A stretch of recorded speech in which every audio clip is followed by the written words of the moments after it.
like a surgery where you just cracked open the chest cavity of the patient and you kind of seem like you don't know why you did it or how it's going to help keep them alive.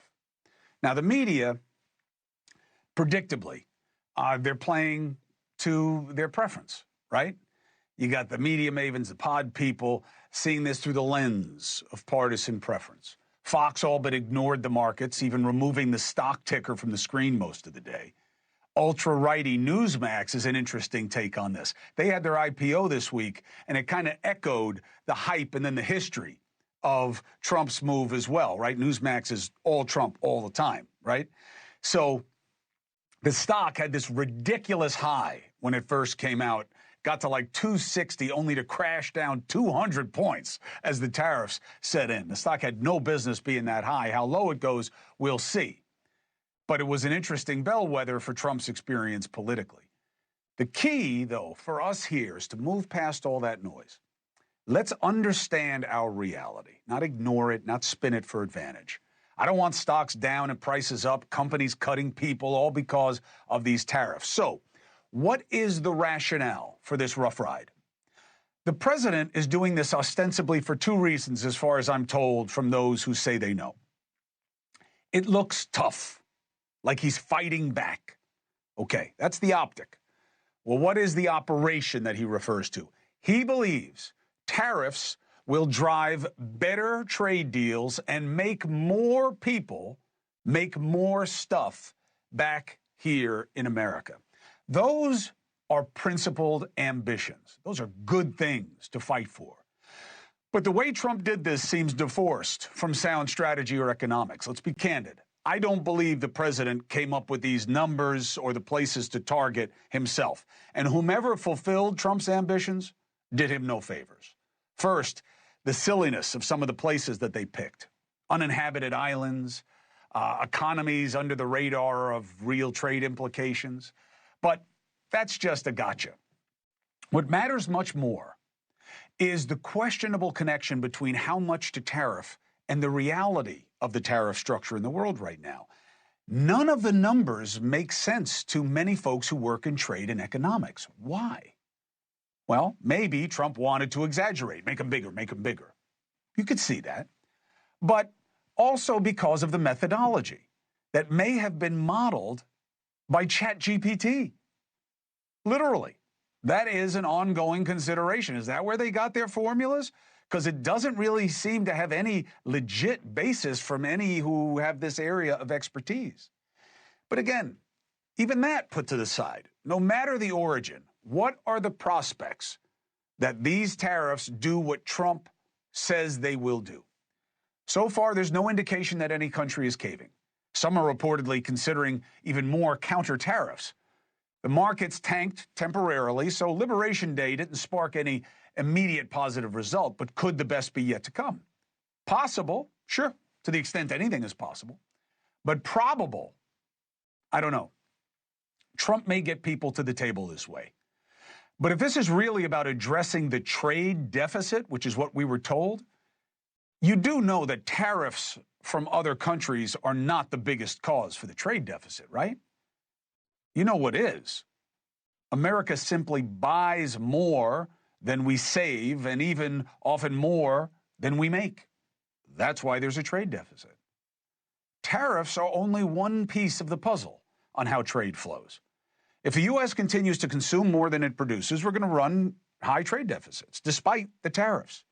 Currency exchange rates probably matter as much as tariffs. Very important. Why? Well, look at right now. The dollar's very strong. Wages are high here. That incentivizes companies to offshore production abroad. But the big justification for the pain that we saw today is that it may, and look, that pain may increase in coming days on Wall Street and then eventually on Main Street when price changes occur and we feel the bite in our wallets. The justification for all that may come is that Trump believes these tariffs will convince companies to make things in America to avoid those tariffs. Hard to justify. Even with MAGA economics types.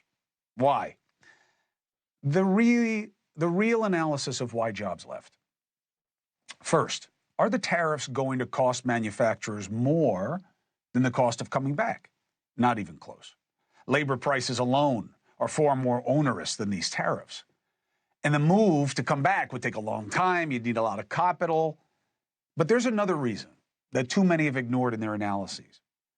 The jobs that we used to have here in manufacturing didn't just go away because there were cheaper workers with less regulation elsewhere in the world. That's a big factor, don't get me wrong. But it may not be the biggest.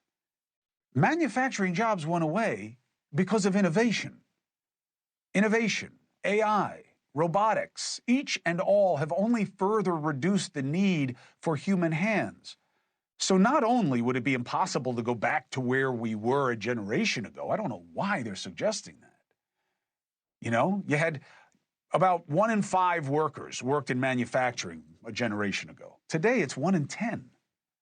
But whatever jobs were to start here or come back here because of this policy are not going to satisfy the current expectations or promises. And remember, this idea that we don't make anything here.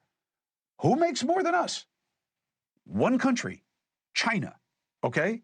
America is the #2 manufacturer behind China in the world. So it's not like nothing is happening here. And a lot of the jobs that have gone away are with concerns that are still here, but they have innovated away from human labor capital, as they call it.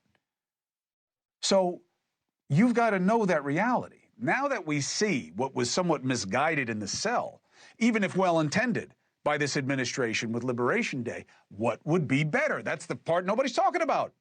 That's my problem with so many in the media and the Democrats. Liberation Day stinks. Trump sucks. And what's your better idea? Senator Booker spoke for 25 hours the other night, hailed as a hero because of the duration. But what about the degree? What about the depth? Very few about better ideas for workers in this country, better ideas and plans than these tariffs. In fact, most in the party leadership seem content to say, look at the tariffs, Trump sucks. But what would be better? Trump sucks got you where you are. It's not going to get you where you want to be. And many of my brothers and sisters in the media don't seem like they have any need with their work in journalism to process this stuff and try to develop a better understanding. Does today's drama help the Democrats' cause? I don't think so. I mean, it plays well on social media. But does it make anything better for workers or families? Mocking some of the absurd places that were tariffed? It makes the elites look like they're smart on the left. But they're not smart enough, apparently, to have better ideas than what Trump is trying. Listen to Rachel Maddow last night, the professor I call her because of the, erudite nature of her punditry. May I introduce you to Tokelau? Tokelau is 3 teeny tiny islands in the middle of the Pacific Ocean. 10% tariff on Tokelau.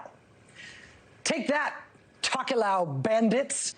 The uninhabited Antarctic volcanoes of Heard and McDonald Islands were just slapped by Donald Trump today with a steep 10% tariff. Are you tired of all the winning, America?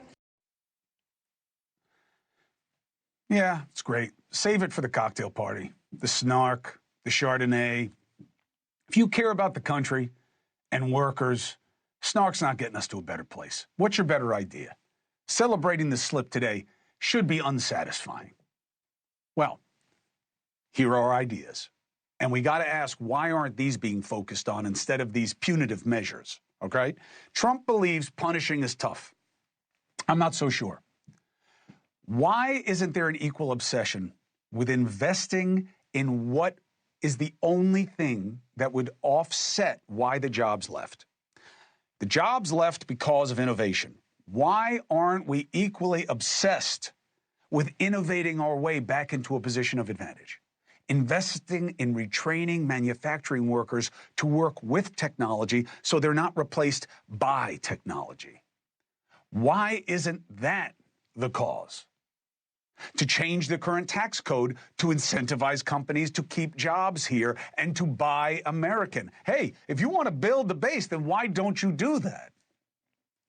You know they'll make money easier abroad, right? Taxes, regulations. I mean, even if you lower the taxes for corporations here. So many of them find a way around taxes in the first place. You have to incentivize in a way that you're not right now. How? I don't know. You're the one who wanted the power. I mean, you could lower the payroll tax to incentivize companies to invest, not just in robots, but actual manufacturing jobs.